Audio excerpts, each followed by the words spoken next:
Hey guys, what's up? American Pizza Books here. So, for this video, I wanted to do a review of Escape from Asylum by Madeleine Roux. I actually just now finished this book, and I wanted to do a review of it while it's still fresh in my mind because I did have some thoughts on this. Now, this is actually my first book by this author. I know that she has been around for a while. I think her most well-known work is the Asylum trilogy, which is Asylum, Sanctum, and Catacombs. I have been aware of her for some time, but I had never really had a whole lot of interest in reading her. But I stumbled upon this one. This is actually a prequel to the Asylum trilogy, and I picked it up and I kind of read the synopsis and whatnot, and it interested me, so I decided to give it a shot. It is storming right now, so just ignore that. Yeah, I'm expecting some thunder any minute, but anyways, disregard that. But yeah, no, so I stumbled upon this in Barnes & Noble, and I decided to give it a shot, and I really liked it overall. You know, if you want my short thoughts on it, I'd say it's pretty good. I really liked it. I have a few criticisms, but overall, I'd say it's pretty good. If I had to give it an overall rating, it'd probably be like a 4 out of 5 for me. It wasn't like amazing by any means, but it was pretty good, and I really enjoyed it, and it definitely makes me want to read the actual trilogy, like the Asylum trilogy. And she's also written, I believe it's like a gothic suspense series, House of Furies, I think, and that one looks interesting too, so I'll definitely be diving more into Madeleine Roux's work and whatnot. But basically, this book takes place in the 1960s. The main character is Ricky Desmond, and he is put into this asylum because of anger issues, but really the main reason he's put in there is because he is gay, or I guess bisexual. That part of it was a little bit confusing in the beginning because it was strongly hinted that Ricky is gay in the beginning. Or at least that's what I thought, and I read reviews that said that Ricky was gay, but then I guess it turns out he's actually bisexual, or that's what you find out. At least I found out, it became more clear to me in the later part of this book. But that's really the reason why he's put in there, because it's said that it's because of his anger issues, but you know that that's really the reason why. And like I said, this took place in the 1960s, and you know, obviously back then that kind of thing was not tolerated at all. It was very heavily frowned upon and even illegal. So I would say the book is kind of, I would say it's kind of a commentary on that, just kind of, you know, how mental facilities were run back then, because obviously, you know, back in the 40s and 50s and 60s, you know, back in the day, you know, mental health was not dealt with very well and was not treated very well, and there have been some actual like history of just abominable, like inhumane treatments. So I almost felt like this was almost like a commentary on that, as well as, you know, it could be argued it's also a commentary on how, you know, like people who were gay and whatnot back then, how they were treated as well. But yeah, the main character is put in this mental hospital clearly for that reason. And then we meet other characters. We get Nurse Ash, who was kind of a more empathetic nurse there, and she takes on a bigger role later on in the story. We also meet Kay, who was actually a trans woman patient in there, so we've got that as well. And then we've got some other characters in here, other patients that we sort of kind of get to know. And then, of course, we've got the main antagonist in this book, Warden... the Warden Crawford is his name, and yeah, we get an ensemble of characters, but I'd say, you know, our main character is Ricky, and then the more prominent characters would be like Nurse Ash and Kay, and that's basically the basic overall plot. He comes to this hospital, and then you find out that the warden has some kind of sinister plans in mind for Ricky. He starts calling him Patient Zero. And, you know, it's made clear that he has some plans in stock for Ricky, and it's kind of you finding out what those plans are exactly and what Ricky has to go through, what he's put through with all this, with from the warden and whatnot. And it really is it really is disturbing. It's chilling. I definitely felt bad for Ricky. He was definitely a very sympathetic character throughout. Just, experiencing what he went through and just how he was like tortured and whatnot at the hands of this just sick warden and whatnot. So yeah, I really liked his character. He kind of started out a little bit unlikable, actually. He was kind of cocky and arrogant and whatnot, but as the book went on, he really developed as a character, which I really enjoyed. Kay, another one of the characters I mentioned, I really enjoyed her too. She was very witty. She had a sense of humor and whatnot, and I really enjoyed that. I enjoyed some of her dialogue and some of her lines. Nurse Ash was an interesting character because you don't know if she's actually trying to help Ricky or if she is actually really just another puppet of the warden and whatnot, so I really enjoyed that. You do see glimpses, well, not glimpses, but you get a few scenes with Ricky's parents, or at least his mother and his stepfather, and it's really, really just, you really dislike him, or at least I really dislike them, because it's like, I'm not a parent, but it's like, how could you put your kid in something like that and just be okay with it and whatnot? Like, you'd figured you'd try to help your kid more if it's something, when there's really nothing wrong with them at all. So the parents were really, of Ricky at least, were very, very unsympathetic in my opinion. The mother, Ricky's mother, I guess, is a little bit, like, you feel a little bit of sympathy for her, but not really. Very weak person. And then, there's Butch, his stepfather, who was just a complete asshole with the few scenes that you get with him. And then you find out a twist, because Ricky never, well, he knew his father, but his father, like, left his mother and whatnot, and Ricky was told that he kind of just up and abandoned them, but he never really knew why. But you find out the mystery about his father, and it's a big twist in the story, and I won't give it away, but it's definitely a twist, and I certainly didn't see it coming, and it was really crazy.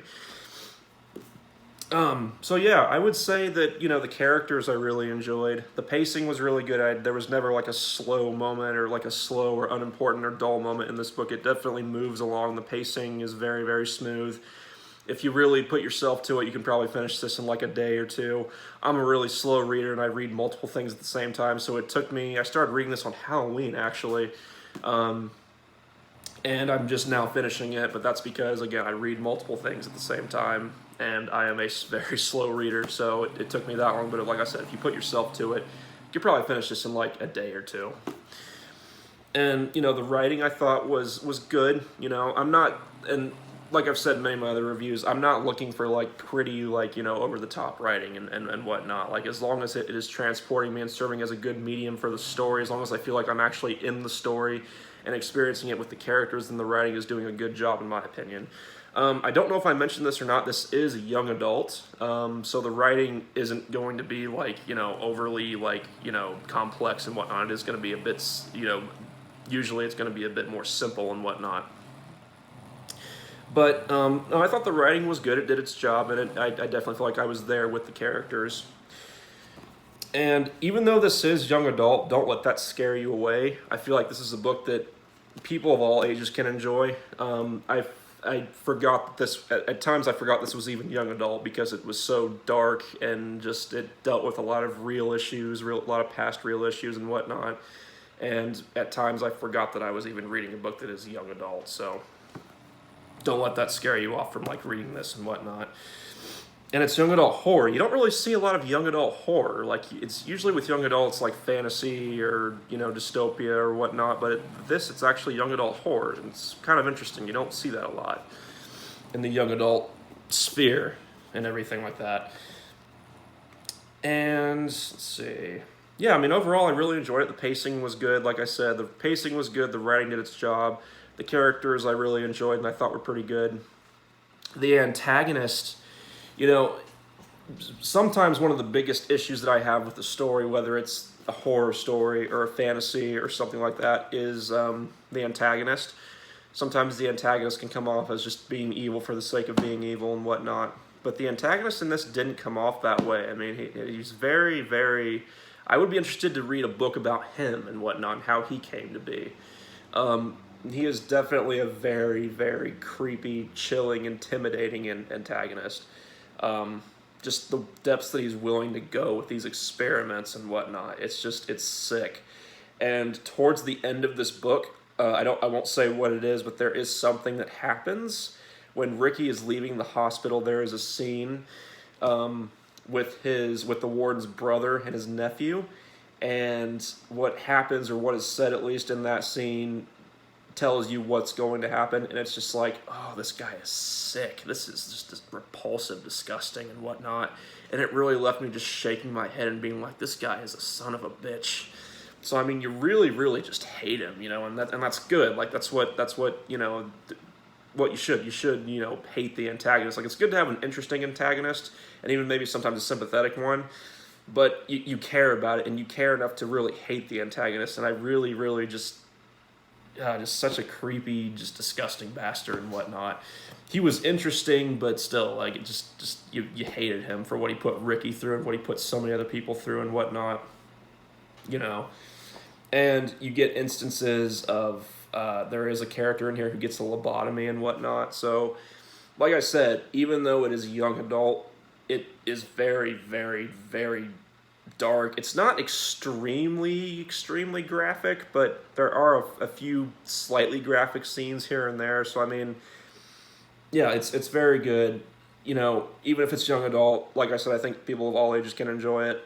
So I would recommend this one. If I had any criticisms, I almost feel like this book could have been a little bit longer. The ending did feel a little bit rushed. It felt like we were getting like from the point B to point C, really, really quickly and whatnot.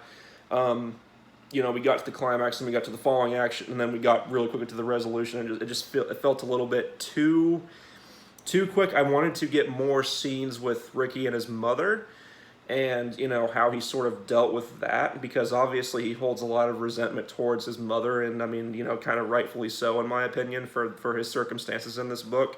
And I wanted to get more of like that final confrontation, those conversations that he was going to have with her. I wanted to see more of that, and whatnot. So it did feel a little bit rushed. And then also the ending.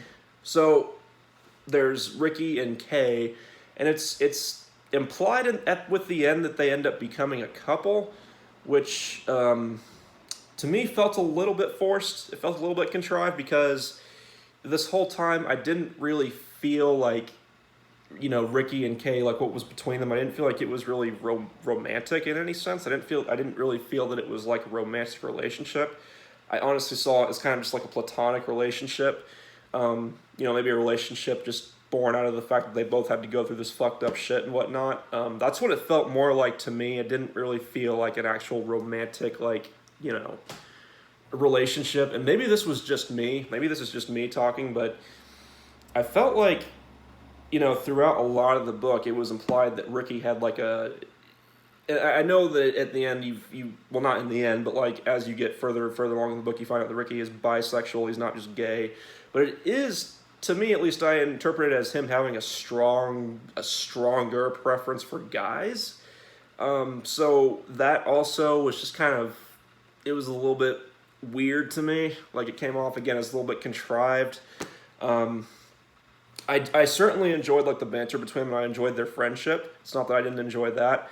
I just didn't see it as being romantic in any sense. But again, just my opinion. But those would probably be like the two criticisms. Other than that, I really enjoyed this book. I would definitely recommend it. And you can read this as like a standalone. You don't have to read the trilogy. I haven't read the trilogy yet. This is the first one that I've read. I thought it would be interesting to read the prequel first and then read the trilogy, so I can pick up on like some of the hints and whatnot that are dropped and whatnot about maybe some of the characters from this. Thought that would be really cool. But I'll definitely be checking out the Asylum trilogy, and definitely her other work as well, because I really enjoyed this. And I think that this author mostly writes in like the horror, like thriller atmosphere, so definitely I'll be checking her out, because it sounds like she's right up my alley. Anyways, that's pretty much it for this one. Again, really enjoyed this. 4 out of 5 would be my final rating. Check it out. Highly recommended. And that's it for this one. So, peace. Have a good day or evening, whatever time of day it is when you're watching this. And, keep on reading.